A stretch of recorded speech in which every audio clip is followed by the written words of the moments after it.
Good evening and welcome to the meeting of the Marquette City Planning Commission, June 3rd. We'll call this meeting to order, starting with roll call. Commissioner Freeman, please get us started. Wayne Freeman here. Margaret Rayner here. Kevin Feig here. Alex Wilkinson here. Jane Cookson here. Steve Laurie here. And Sarah Middlecoff is here. Is there a motion to approve the agenda? So moved. Second. All in favor? Aye. Any opposed? Any abstain? Okay, motion passes. The minutes from our last meeting, May 20th, are there any additions or corrections to the meeting minutes? All right, seeing none, by consensus, we're good with those minutes then? Excellent, all right. Any conflicts of interest that people would like to declare tonight? I'll just review. All right, seeing none, no public hearing, we will go ahead and go into our preliminary PUD plan review for West Magnetic Street. We will begin this with city staff comments about the project. Hello, everyone. The Planning Commission tonight is being asked to review an application for a preliminary planned unit development, PUD, approval. The Planning Commission determined that the proposed PUD met the criteria for qualification as a PUD at a public hearing on March 18th, 2025. And the project application is for a proposed PUD of a mixture of townhome types, 1 unit, duplex, triplex, and 6 unit, for a total of 36 units to be located at the 3 existing parking lots on the south side of West Magnetic Street between Lee Street and 4th Street. The Planning Commission is now prepared to conduct a public hearing for preliminary site plan review and then draft a recommendation to the City Commission, who will determine whether to approve or deny the PUD at a public hearing to follow. If approved by the City Commission, the City Attorney will prepare a contract. After the contract is recorded, and that's a contract between the developer and the city. After that's recorded, the applicants can submit a final site plan to the Planning Commission for their determination of conformity to the contract and compliance with the Land Development Code. Only after these steps are completed and any conditions of approval are complied with can staff issue permits for the development of the PUD. So in the application packet that the Planning Commission has, we'll go over that here. There is our staff review analysis staff report.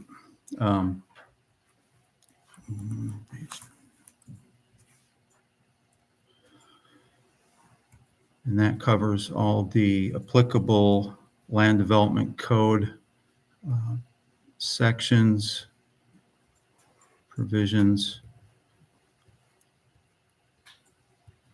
site plan review standards, details everything that's attached, which includes the applicant's application, the narrative responses to staff comments and staff comments. Let's go through those. This is the application,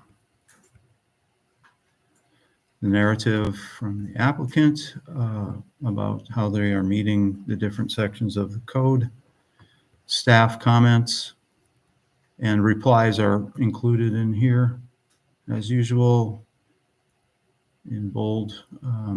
Then we have the area map with the parcels, subject parcels outlined in blue. Sorry. Nope, right to the end. Not supposed to do that. So I'm going backwards through this material, back to where I was, sorry. Block map, zoning map, this is all in the yellow medium density residential. Across the street we have mixed use. Photos of the site that were taken last fall, it appears. And then we have the site plan set, preliminary site plan set, showing the various phases of development and details, renderings of the site and the layout of floor plans, building elevations and renderings, some plat information, and that's it. All right, thank you, Dave. At this point, I'd like to call the applicant up to just talk us through a little bit, some of the changes that we saw from the first plan to this, and kind of the status of the project at this point. If you could come state your name and your address, please. Hello, Bob Mahaney, 310 Lincoln Chapman Road, Marquette Township. Thank you, Commissioners, for the chance to be here tonight and for considering our PUD application. We were here back in March, and we got a lot of good feedback out of that meeting, both from yourselves and the public. And the plan that you have before you reflects our efforts to address some of that feedback, the revised plan. In addition, we had a neighborhood meeting on April 14th, kind of a town hall format where we went through, we invited all the neighbors from a 3-block surrounding area of the master site. We had about 100 people there, and again, that was a very productive session, a lot of good feedback. And we're going to that, I'd like to go into that in a little bit more detail in terms of how we've addressed the public's concerns and comments. First of all, I should introduce our team that's here to help if you have any questions. Michelle Thomas is here. She's our Director of Commercial Real Estate. Brent Fiziali as well, our Director of Construction Management. Mike Corby is here as President of Integrated Architecture, the architect engaged on this project. Mike has 30 plus years of urban planning. We've been very fortunate to have the expertise. In fact, this project, and of course we have Brian Sedline, our civil engineer, who I'm sure many of you know from his long track record of working here in the city of Marquette. In brief, our PUD covers 3.1 acres. As you saw, lying south of Magnetic Street, this is the former staff parking lots for Marquette General Hospital. It's currently pretty much 100% asphalt impervious surface. I want to start off quickly by just talking a little bit about the overall layout of the townhomes and our intent on building design. The buildings themselves have a very traditional brownstone design.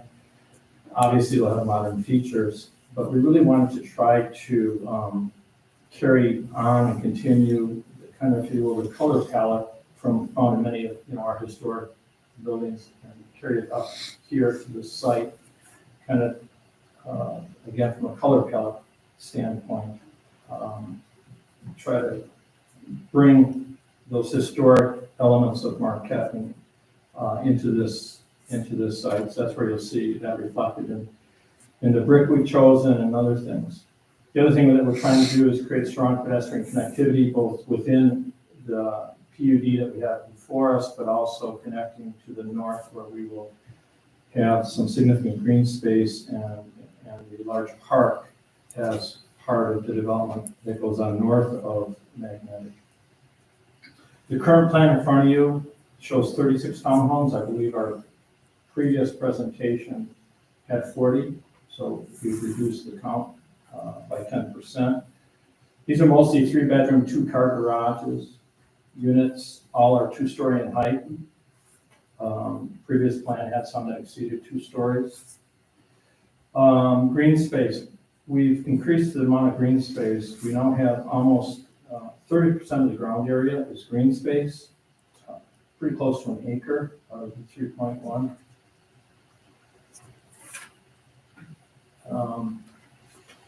I'd like to quickly touch on some of the issues that were raised by the public in the 2 meetings that I referenced in no particular order, but obviously a big one, as you all heard in the March meeting, was access to Pequot, the use of Pequot Street. We've eliminated the access drives to Pequot. There's no connectivity to Pequot. All access will now be off of Magnetic. Some residents south of Pico expressed concerns about vehicle lights shining into their homes. Should we use the Pico drives? Well, in addition to removing the Pico drives, our intent is to add landscape berms or fencing to further block any lights from being directed south into that area. Some people expressed concern about the density, as I mentioned. We've reduced the total number of homes from 40 to 36. I would note that under current zoning, we could construct up to 46 homes under medium density residential. So we're at 36, less than would be allowed if we went the conventional route. I'm not suggesting that 46 homes is appropriate. I just thought it was an interesting element in the code. Someone claimed that we did not have taken into account garbage dumpsters. There are no garbage dumpsters, that's not the intent. Instead, garbage will be picked up curbside and bins will be kept inside garages. That will be a requirement of the HOA. This is a condominium development, so there'll be condo bylaws and HOA. I don't know what to call it. What do I call that? HOA. Here we go, HOA from the expert. There was concern about snow storage space. We've added additional green space. We feel we have plenty of space for snow storage, and if it gets to be too much, like we do in a lot of our commercial buildings, we'll have it hauled off site.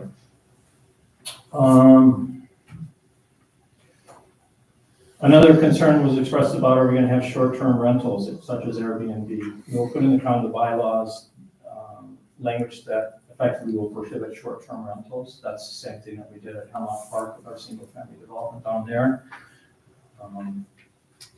And others had concerns about the impact of demolition on their properties. We heard some people talk about foundations cracking or movement in their buildings and everything. I feel for those people. However, that's not our responsibility. That's the responsibility of the foundation and a domo. We take ownership of the property where the demolition took place once the domo has completed all their demolition work. So I'm not trying to pass the buck, but that's just how that works. We're not part of the demolition activity, the demolition contracts. And we explain that to people that, the people to talk to on that would be the foundation and the domo. And the last thing I would close with before opening to answer any questions that you might have is just that in the public meetings, especially the April 14th neighborhood town hall meeting, there was a lot of positive feedback as well, and we really appreciated that. Hopefully we've improved the plan to as much as we can to everyone's satisfaction. One thing I've learned in this business is that while we try to take into account and address concerns of everyone, it's pretty darn tough to, bat 1,000, but we've tried. And hopefully that's reflected in the plan that we have. And so with that, be happy to answer any questions you might have. All right, thank you, Mr. Mahaney. Do any commissioners have any questions for Mr. Mahaney at this point?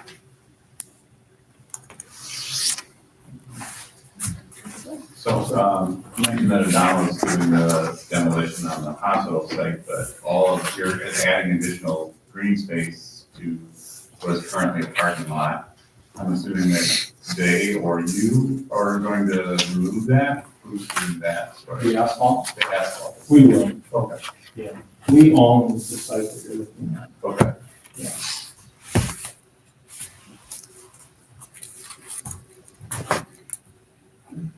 Any other questions?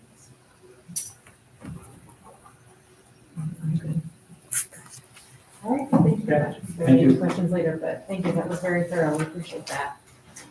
Okay, so at this point, we, was there any correspondence, Jake, do we receive No. correspondence on this? No. Okay. All right, so then we'll move on to public testimony. If anyone would like to come up to the microphone, please state your name and your address. Yep, go ahead.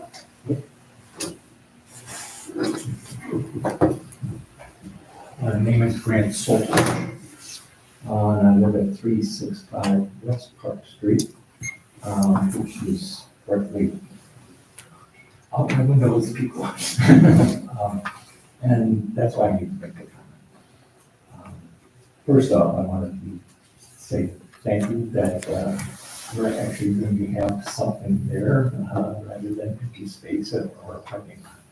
And my family and I, we're not looking for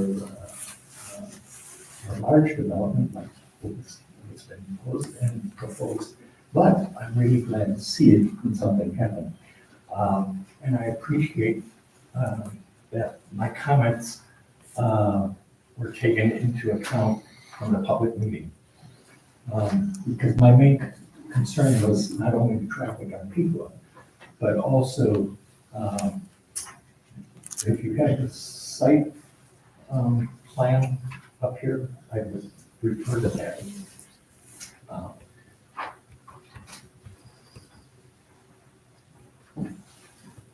The colorful one.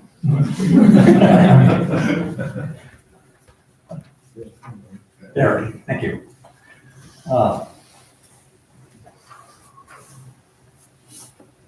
I think this is the existing drive coming up into the Upper Magnetic. I'm not sure on how it lines up. But my house is directly across this side.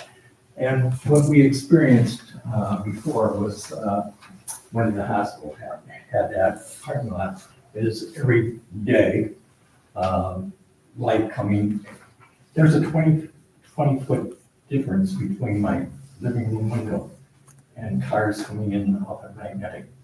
And so every time somebody came in, the lights just shine right into the house.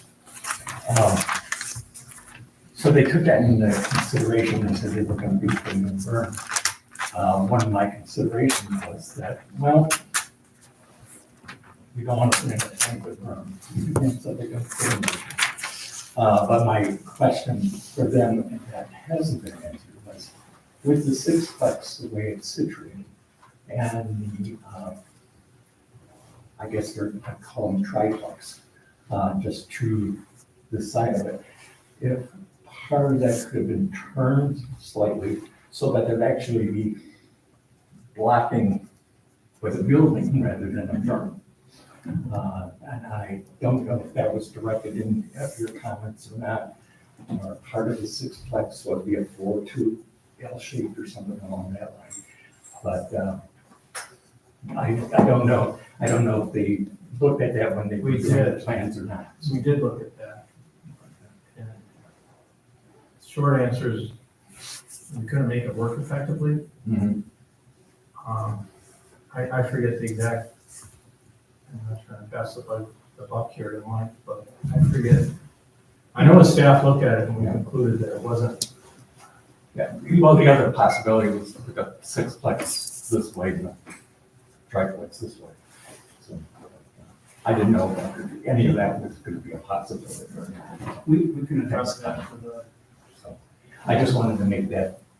Yeah, thank you for that comment and for your productive comments about that. Thank you, sir. Anyone else have any public comments? We can, because we'll have a discussion as well. We have options, so we'll bet. I'm aware of how it works. Yeah, okay, all right. Anyone else from the public would like to share their thoughts? Yeah, come on up. Please state your name and your address. Jack Kamara, 720 West K, here in Marquette. I was one of the participants in the April 14th meeting, and I've also been watching this project. And I would like to thank the developer for incorporating feedback from the different public meetings to make this a better overall project for the neighbors and the community as a whole. So it's clear that they're very vested in making this happen in a responsible way. Thank you. Thank you for your comments. Anyone else like to share thoughts?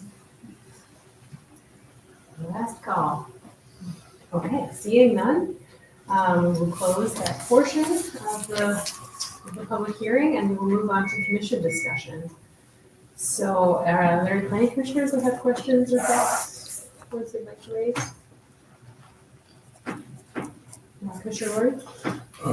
Question basically for staff. Do we know is the proposal to have a magnetic street address for all of these buildings except perhaps those on Lee Street? Yeah, I would think so. That's the frontage for most of these buildings.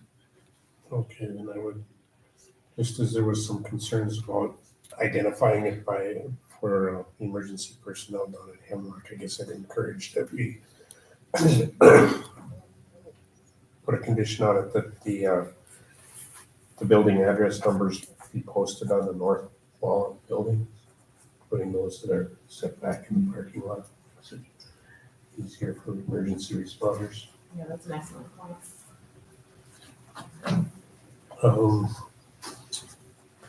I think I had one more here.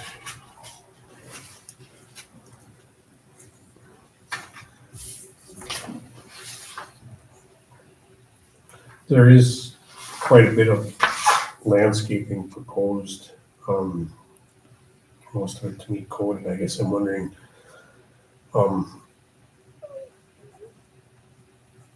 will an irrigation system be included in here? I didn't see it on the water utility plans, but.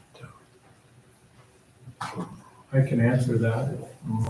Yes. Yeah, would you mind coming up to the microphone just so we can get it recorded? That would be great. Thanks, you. Definitely. Okay. Because I know some of it is just conceptual, but it does show, plants also on the balconies and things, realizing that's conceptual, but people see the concept, they want to adhere to it, they'll need access for outside water as well. If they're going to do that. That's something we don't often see in these type of developments, so. One of the things that we've learned, one of the lessons I've learned over the years is that even though in a monsoon day like today, for the landscape to continue to look good, you have to invest in an irrigation system. So that's kind of, we just do it now. Okay, thank you. And I did note too, in response to Mr. Salzwich's concerns, the landscaping does show evergreen hedges, or tree plantings at the ends of those driveways that block the headlight glare going to the south. Yes. I had one thing to that. Yeah, if you don't mind describing the fencing too, because I think there was fencing mentioned. Yeah, the type of fencing is yet to be determined, but the, in addition to the screening of, the idea is like hedges there. But one thing you don't see on this overall plan, there's a significant grade change from Pequot out to the front of the road. Actually, where we dead end, we have about a 4-foot cut from what's there right now. So that's, where the grade was at the floor, it's now, or where it was at the podium height, it's now down at the floor. So the headlights will also be, that'll help create a more of a natural burn for your area when we put that together. No, after you dig down. Yeah. So Yeah, the floor will be set lower. Yeah, we'll be starting 4 feet lower, but we still, I hear you. Okay. I don't want to get phone calls from you saying. We want to build a berm that looks nice on both sides and accomplishes what you need, which is, no headlights coming into your house. Hopefully we can work together. Hopefully there'll be fewer people coming in and out as well. Yeah. Thank you. Thank you, and I commend the developer for being responsive to the comments that they received at the meetings. Thank you. Great. Any other questions or comments from the planning commission? Yeah, Commissioner Freeman? I've got one comment on someone's concerned about their foundation getting cracked and stuff. So after we spoke about, it's the other guys that did the demolition. So I'm assuming they're not gonna use any rollers or anything when they're building the roads that are gonna shake the ground a little bit. correct? Well, it'll be a normal construction compaction. That's right. There's a lot of shaking of the ground in normal construction. There's no blasting anticipated or anything like that that had to occur on the deep You foundation. put a big roller compactor on that road, and it's gonna shake things. Even a small compactor shakes things. And then the other thing is, in this narrative here, the thing I don't like at all is where they're saying the city commission, or they kind of refer to the planning commission, but I do not believe at all in these performance guarantees. I mean, either developer is a reputable person, or I don't see where they should have to come up with a guarantee that they're gonna complete the construction. And I have one other question Brian might know. This is going to last over a period of years. And we know that the new code is coming out very shortly, actually, sometime in the fall, supposedly. But when that code comes out, it's gonna change the requirements. And I don't know if you can get a permit now, and it can be good for 4 or 5 years. I'm not sure what the length of a building permit life is. Yeah, I would think that in terms of the city code, that'd be more of a question for Dave, but it's our understanding, at this point, we're under the code that's under law right now. And when you submit at that time, that's what you're meant to follow. It doesn't change as the time frame goes through. We have a phasing plan that's been developed over, I believe, a 5-year period. That's part of the agreement that will be with the city of Marquette. And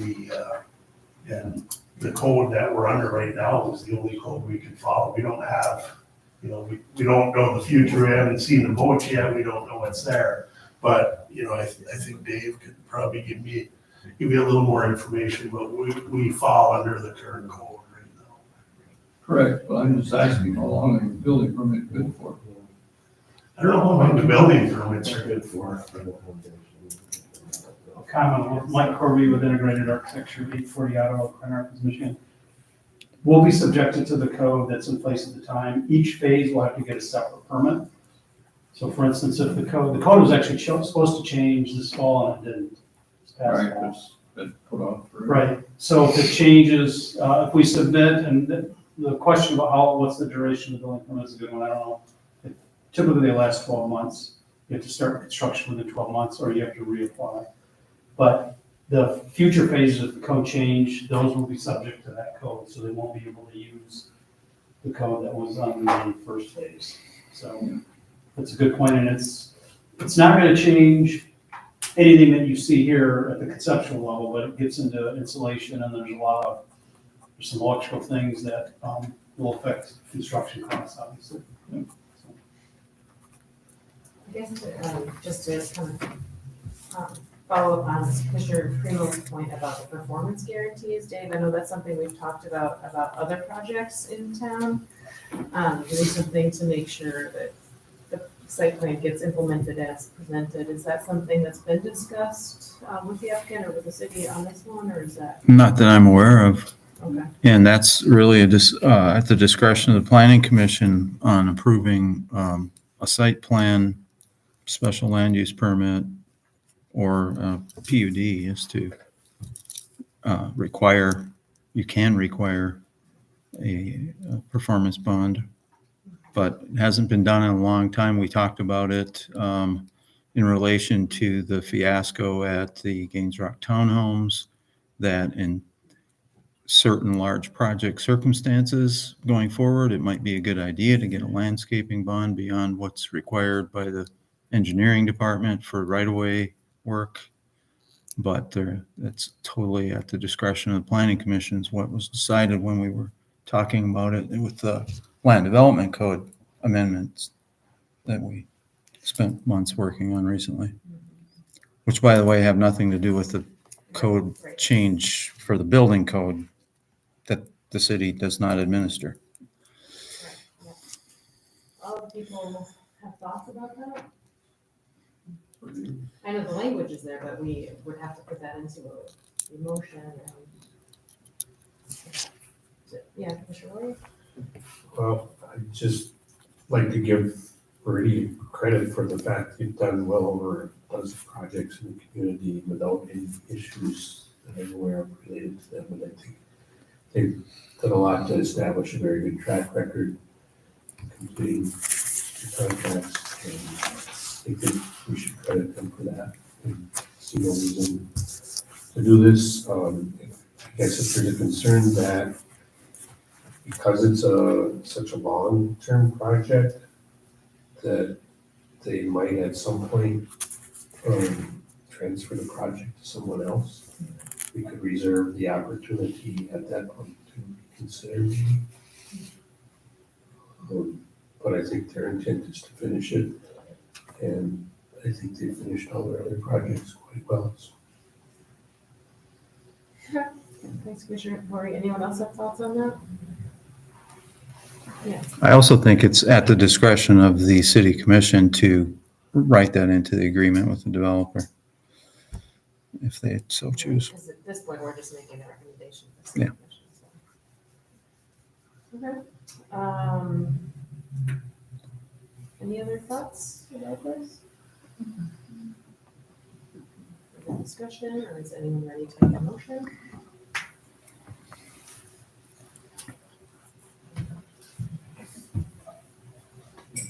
Commissioner Ward? I'll make the motion that after review of the PUD site plan, including pattern book items dated May 5, 2025, and the staff file review analysis for 01 PUD 0325, the Planning Commission, who previously established that the PUD met 7 out of 10 required objectives and the criteria to be eligible for a PUD of section 54.323F of the Marquette City Land Development Code, and the preliminary PUD plan meets section 54.323H of the Marquette City Land Development Code, recommends that the PUD be approved by the City Commission with the condition that an amended plan be submitted meeting the city staff comments for final site plan review,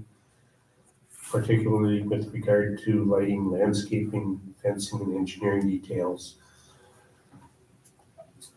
And that this include the variances for the larger multifamily unit and the reduction in front and rear lot setbacks to 10 feet. Okay, is there a second? I'll second. Commissioner Pike, all in favor? Aye. Any opposed? Any abstain? All right, the motion carries. Thank you for your work to listen to the community and adapt to the feedback. I think that was a great, I think that's why we have this whole public forum, so it's a good example of an adaptive decision making. So thank you all for your work.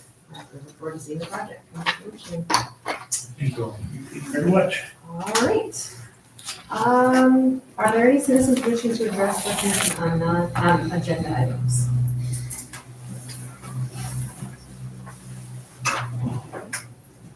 All right, seeing none, we have no old business, no new business. Do we have any citizens wishing to address the commission on any non-agenda items? Okay, we don't have any correspondence reports or any minutes, but we do have a training on micro-mobility devices, which I found very interesting. Hopefully you guys got a chance to read some of the materials that Dave sent to us. Certainly, I think we've seen very rapid uptick in scooters, electric bikes, and all kinds of new ways of getting around. So I think this is something that's going to become increasingly important for us to address. Dave, did you want to talk about the micro-mobility stuff at all? Sure. I'll start with a question. Did anybody have a chance to go to one of the public input sessions that Tool Design led? Kevin? Yeah. So this active transportation plan they're helping us develop will have some recommendations for how to incorporate those devices into our current network of multi-use paths and streets in a hopefully a better, more systematic way. Right now, there is quite a bit of conflict going on with especially the multi-use path system. And I can't speak for the police department or the city manager's office, but I think that, it's going to, the bad behavior problem is probably going to have to be resolved through enforcement and ticketing people. I don't know how else it gets resolved. That's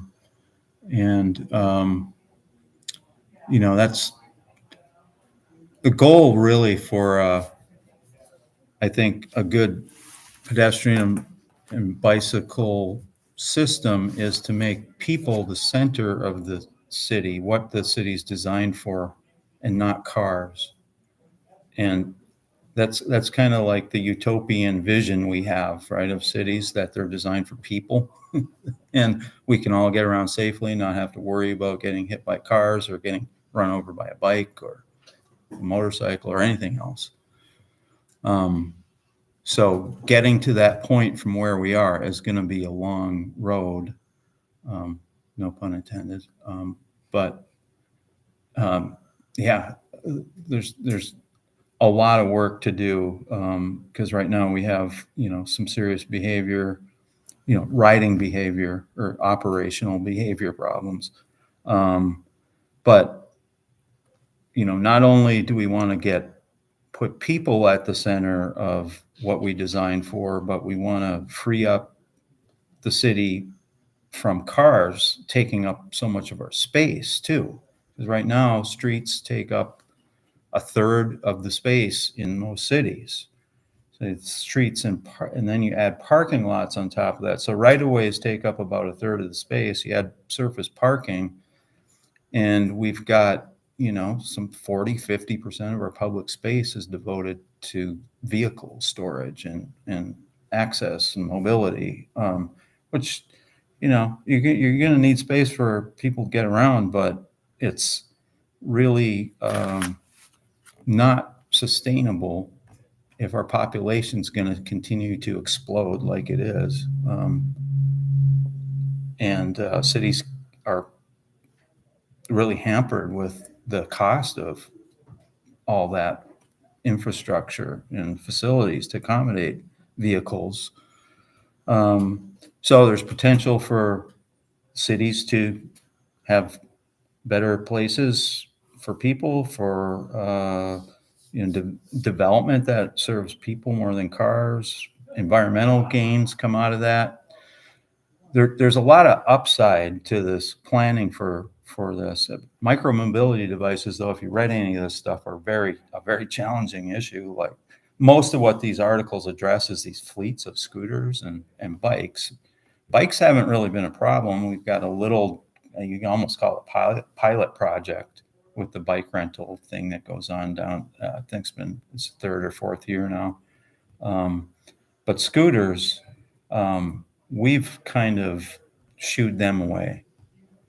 They've tried to get a foothold in the city, but we've kind of said, no, we're not interested because we've seen, I don't know, when I get those calls, that's what I do. I mean, I'm not interested in the problems I've seen in other cities where scooters are laying in the streets and, left for dead in certain places and, create hazards and all that. These scooter companies, though, have responded to that.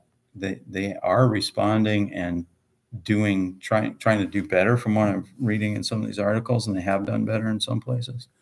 So anyway, there's some stuff to learn here that is going to become more of a public conversation as we get into hopefully creating a better network, after we figure out how to move forward with, hopefully we'll get some good advice, good recommendations out of this planning effort, which should be wrapped up by the fall. I think by the end of the year, we'll have a plan and take it from there. What is the current police ordinance on? I know there's a speed limit on the bike path, and I know it's, just not enforced really, but like, is there other police ordinances around? Well, there is, the police are trying to enforce the state recommendation or state law. I think it's now built into the vehicle code that on multi-use pathways that are, have any state funding, it's kind of if you build anything with state money, you have to follow the rules. So the rules are that class 2 and 3 e-bikes are technically not allowed on those pathways. But there's no way to really gauge what's a class 2 or 3 e-bike, aside from, is it going more than 20 miles an hour? Then it's probably not a class 1 e-bike, which are capped at, I think that they're designed to be 20 mile an hour top speed vehicles. So that's the challenge. That's why it's really a behavior issue. It's not a design issue. You can't really design the facility or the vehicles. I mean, it's kind of like a Corvette on the streets. You can't really just say a Corvette is going to be a problem itself because it can go 160 miles an hour or whatever. It's the driver that creates the speed problems. So you have to enforce the rules on the driver, not the vehicle.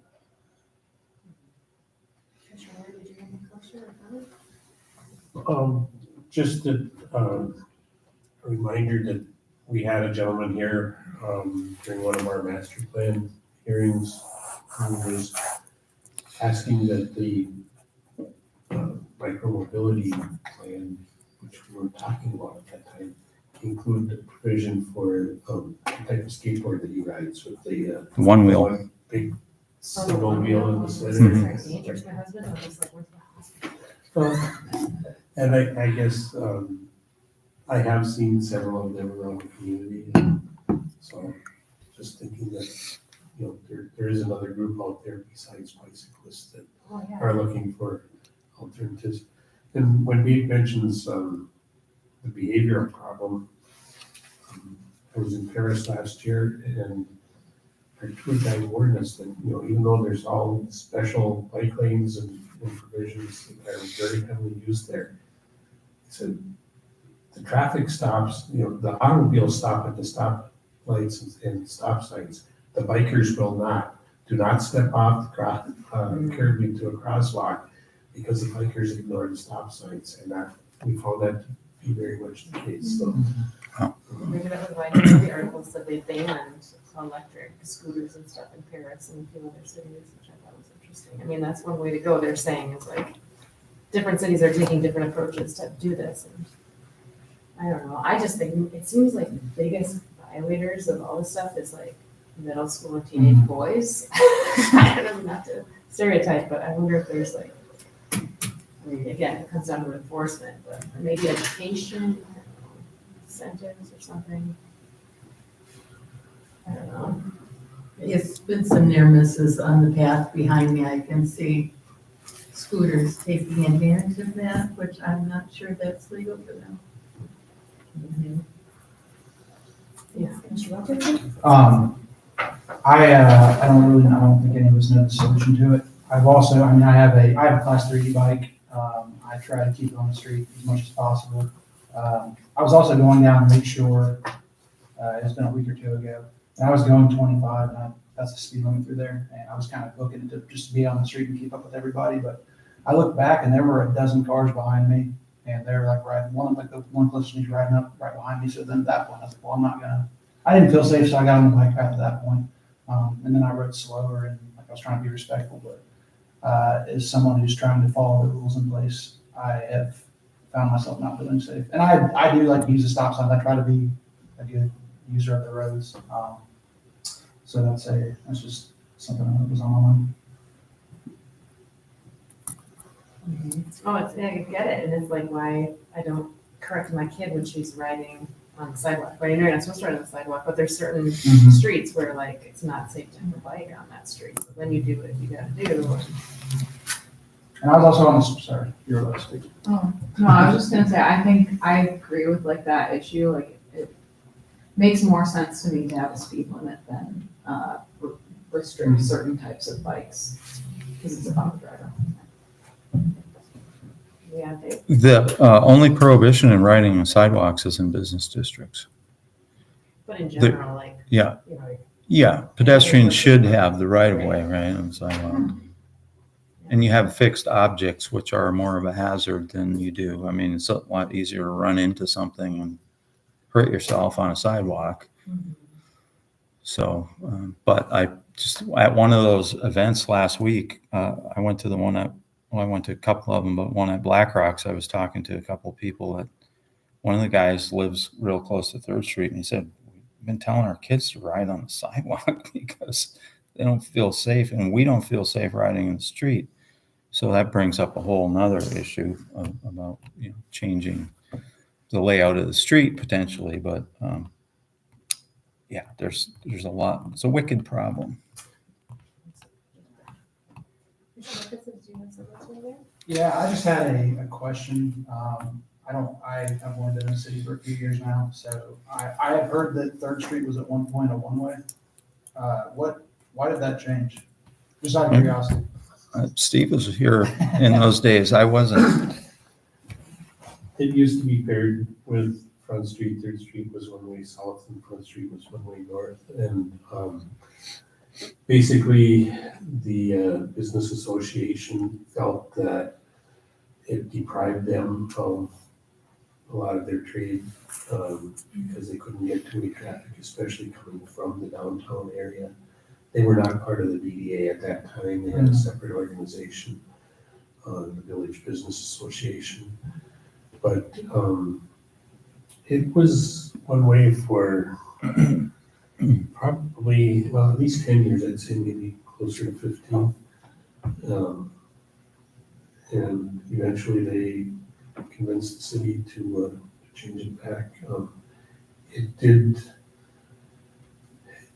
I guess it didn't necessarily function any better because even as one way, it still had parking on both sides and 2 lanes of traffic headed south. And so it was still taking up the entire pavement. And it created issues if any kind of snowbank built up that people had more difficulty getting out of the cars and whatever. So they made a stated the case, I guess, enough to convince the commission that it should be changed back. I would second interest in 3rd Street one-way once again. But that's interesting, I didn't know that it was paired with Front Street in the past. I would suggest like paired with 4th Street and yeah, do it like that, but that might not be super relevant to this conversation. But I just thought that was an interesting suggestion for the future and have 1 lane of traffic on each one-way street and then like angle parking on one side and you can have the other side like pedestrian or like just bikes or something. The idea of one-way on 3rd is gaining momentum again. When we did the corridor plan in 2013, the consultant that led that project for us was a retail expert, and he interviewed all of the business owners on the street. And at the time, there was no interest in going back to one-way. But I talked to one of the business owners recently who said, I would support it, and I've talked to other business owners that are feeling the same way at this point. And I know that just from some discussion with the DDA director that they would be more inclined to see it refigured as a one-way street than to take parking off of one side of the street. They see that as like that's a non-starter to remove parking, because that was the biggest issue with the business owners is what Steve said. It's still the same, and the data supports that. There's like our retail expert who led that project in 2013 said the data, absolutely supports that once you make a street one way, there is going to be less vehicle traffic and likely less than retail traffic. So And even removing parking is the other part of that equation. Maybe it's a little bit mitigated if you at least have parking on both sides of the street.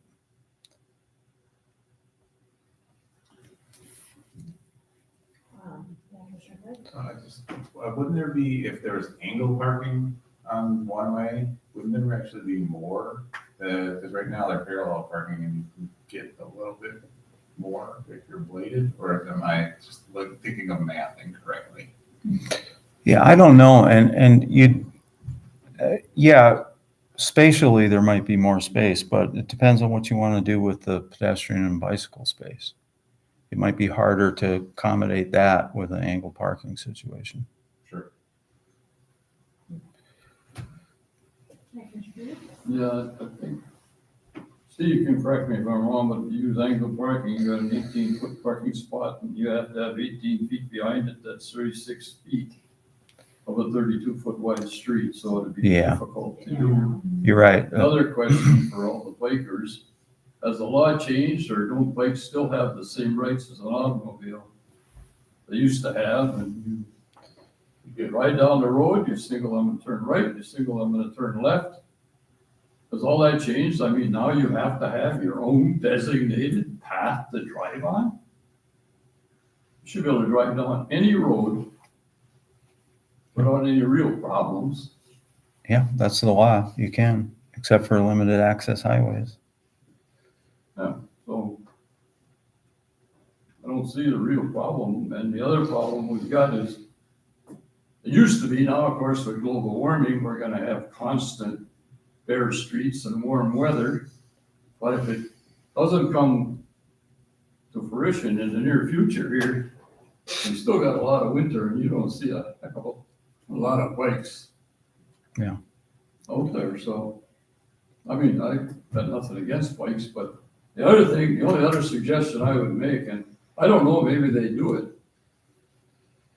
but are they still teaching bike safety in school, telling you your hand goes out straight, your hand goes like this? Or did they give that all up? They are not.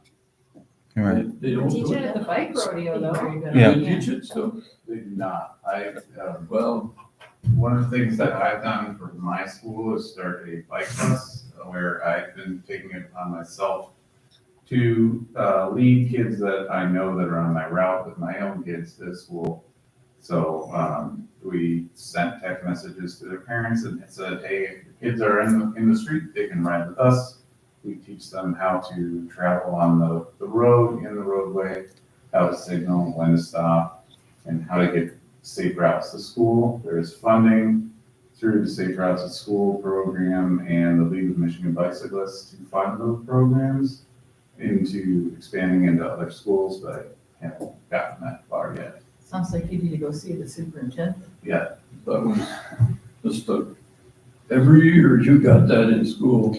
no, and it is a problem, and we can see that manifesting in the way that middle schoolers and high schoolers are using e-bikes on the path at way too fast speeds, and they're not being courteous and knowledgeable riders.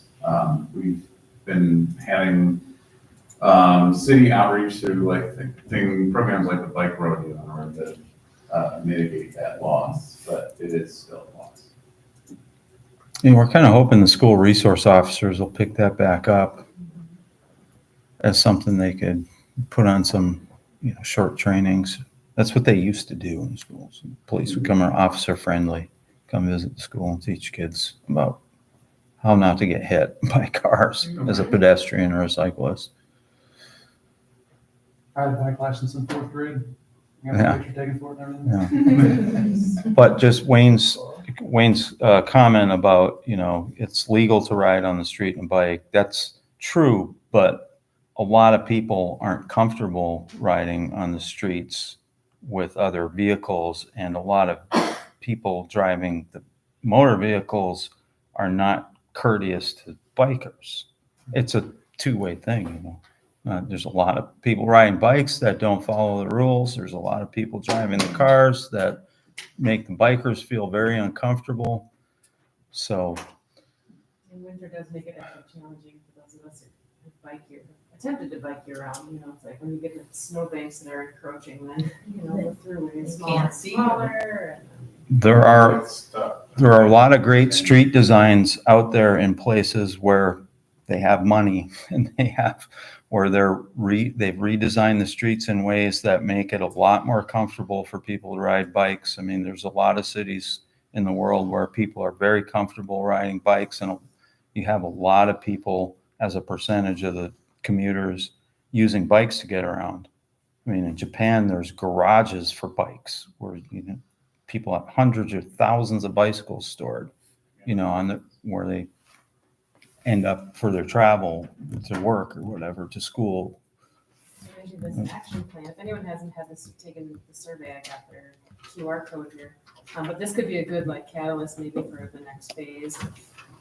Yes. It might involve the planning commission, I would think, at some point to Mm-hmm. take these recommendations and then figure out where we're going Mm-hmm. from there. Any other final thoughts on micromobility? Yeah, Mr. Greenwald? You're talking about obstacles. The biggest obstacles that I could see right now for automobiles and bicycles are the garbage containers all over the streets. I have seen people weave and turn and trying to get around those things. It's just crazy. Now we got mandated 2. And then you get up in the morning and they're all over, they're not on the side of the road anymore. Yeah, the city's dealing with waste management right now over a lot of problems with the contract. That seems to have increased just lately, where they Yeah. on the street and on their sides Yeah, and there's some. my street doesn't have sidewalks, so it makes it doubly hard. Kids are trying to walk around those to get over to the high school, and it's not a safe situation. Sounds like other parts of the city maybe are addressing that, but yeah, that's for sure. Okay, any other thoughts on biking, mobility? Okay, we do have a work session, so that brings us to commissioner and staff comments. Commissioner Creeler, do you have any comments? That's the only comment I want to make is when I brought that up about the bonding requirement or, you know, cash bond, whatever, it said in this packet, unless it meant the upper level, it said to be determined by the commission. There were 3 or 4 items there that said to be determined by the planning commission. That's why we brought it up, it didn't sound like, I asked So, if people had thoughts. and That's why I brought that up. But we did have an opportunity to do it, and there was not an appetite for it. Okay. And say forth. Okay.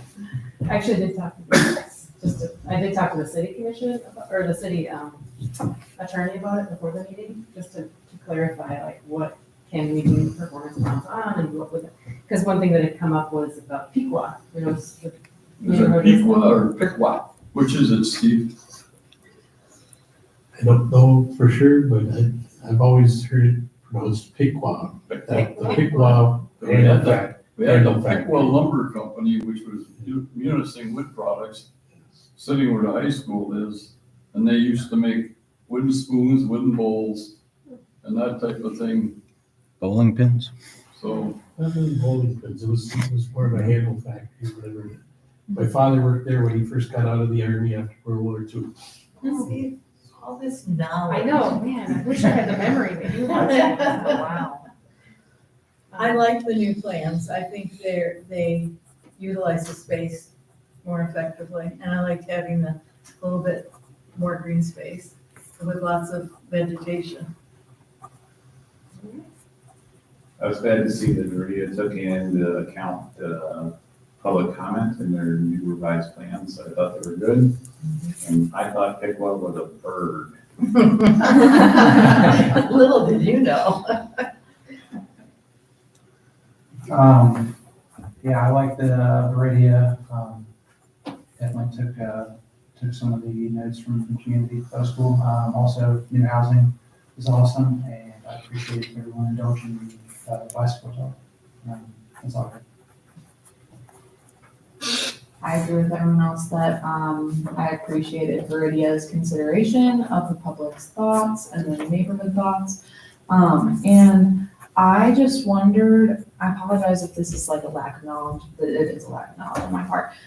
But the process here, that was like preliminary site plan review. Will they come back to us again with final site plan review? Okay, so that was just us saying, yeah, keep going and making your current plan. Okay. All right. But when they come back, it's not a public hearing. And there's no It's- performance, no adding on my performance guarantee. Okay, gotcha. All right, thanks. Well, just that, I feel there's some sympathy to the neighbors because they're projecting this as about a 5-year project just for this development, not even talking about getting across the street yet. And so it looks like it's a perpetual construction zone for our, as long as most of us will be around.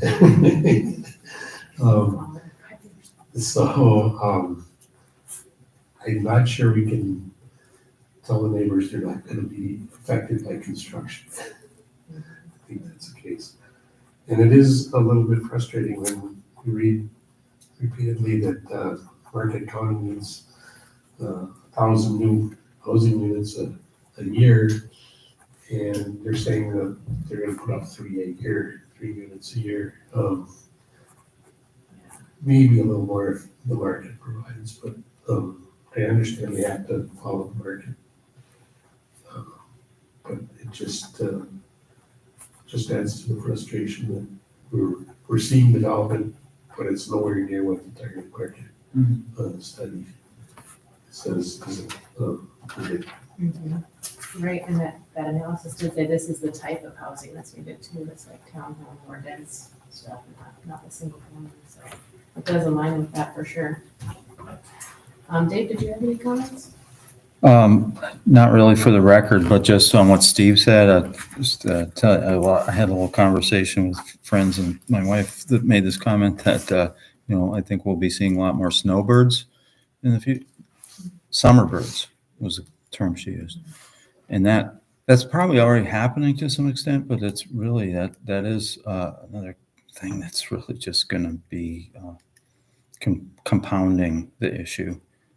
People coming up here for the summer from Texas, because you're already seeing license plates around Texas and Georgia and whatnot.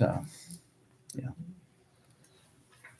All right, well, if you haven't had a chance to take this active transportation survey, please do take that. Also, thank you, Dave and Eric from the city who organized the bike rodeo on Saturday, which I thought was a great success this past Saturday. I thought it was a great turnout. It was really neat to see so many city staff and volunteers there to help teach bike safety. So it went really well, and I'm just neat to see the city come out and do that.